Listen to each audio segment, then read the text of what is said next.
اگر آپ چینل پر پہلی بار آئے ہیں تو ابھی سبسکرائب کر کے بیل آئیکن پریس کریں اور رہیں باخبر۔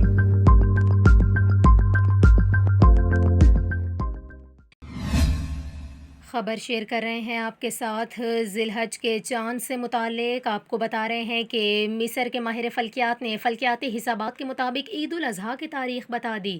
مصر کے قومی ادارہ برائے فلکیات و جیو فزیکل ریسرچ کے سربراہ ڈاکٹر جاد القاضی کا یہ کہنا ہے کہ فلکیاتی حسابات کے مطابق شوال کا مہینہ 29 دن کا ہو سکتا ہے۔ ان کا کہنا تھا کہ ذی القعدہ اگلے اتوار کو شروع ہوگا، اس صورت میں عید الاضحیٰ 27 جون کو ہوگی۔ انہوں نے یہ بھی کہا کہ 29 شوال 5:54 پر ذی القعدہ کا چاند نظر آنے کا امکان ہے، لیکن بعض عرب اور اسلامی ممالک میں غروب آفتاب کے بعد نیا چاند ابھی پیدا نہیں ہوا ہوگا۔ ان کا کہنا تھا کہ مکہ مکرمہ میں چاند غروب آفتاب سے 3 منٹ پہلے غروب ہو جائے گا، جبکہ قاہرہ میں نیا چاند غروب آفتاب کے 1 منٹ بعد تک رہے گا۔ اس کے علاوہ آپ کو بتائیں کہ پاکستان میں عید الاضحیٰ 28 جون کو ہونے کا امکان ظاہر کیا گیا ہے، لیکن حتمی فیصلہ پاکستان کی رؤیت ہلال کمیٹی کے ذی الحج کے چاند دیکھنے کے بعد ہی ہوگا۔